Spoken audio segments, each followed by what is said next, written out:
মাখিয়ে নিতে হবে। বসিয়ে দেবো, ঢেকে দেবো।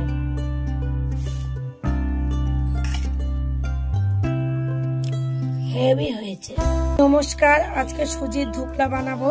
তার জন্য নিয়েছি 1 বাটি সুজি আর এই দই হাফ বাটি নিয়েছি।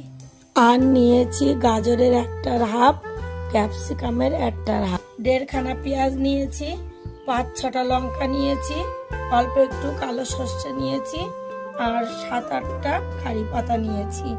কড়াটা বসিয়ে দেব। কড়াইতে তেল দিয়ে দেব। তেল গরম হয়ে গিয়েছে, এবার সর্ষেটা দিয়ে দেবো, কারি পাতাটা দিয়ে দেবো।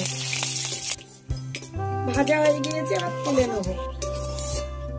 1 বাটি সুজি ঢেলে নিয়েছি, এবার হাফ বাটি দই নিচ্ছি, অল্প একটু স্বাদ মতো লবণ দিচ্ছি, স্বাদ মতো চিনি দিচ্ছি। এবার ব্যাটারটা মেখে নেব।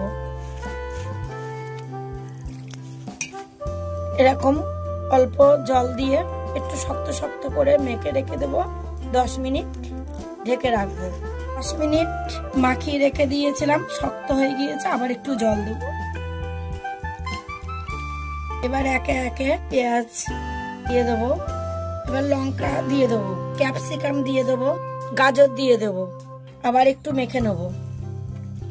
স্বাদ মতো নুন দেবো। এবার ভেজে রাখা কারি পাতা সর্ষেটা দিয়ে দেবো।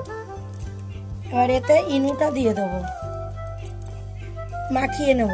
ধোকলা বানানোর জন্য এতে একটু তেল দিয়ে দেবো। তেল দিয়ে এটাকে ভালো করে মাখিয়ে নেব, যাতে গায়ে না লেগে যায়। এবার ব্যাটারটা এতে ঢেলে দেবো। জলটা গরম করে নেব। জলটা গরম হয়ে গেছে, স্ট্যান্ডটা বসিয়ে দেবো। এইবার ব্যাটারটা ঝাঁকিয়ে নিয়ে কড়াইতে বসিয়ে ঢেকে দেবো। ঢেকে দিয়ে এবার 30 মিনিট রেখে দেবো। 30 মিনিট রেখে দিয়েছিলাম। এবার কাটি ফুটিয়ে দেখবো গায়ে লাগছে না। এবার হয়ে গিয়েছে। এবার 10 মিনিটের জন্য রেস্টে রেখে দেবো। 10 মিনিট রেখে দিয়েছিলাম, এবার কেটে নেব। কেটে থালাতে ঢেলে নিয়েছি, এবার কাটবো। কত সুন্দর হয়েছে দেখো, হেভি হয়েছে।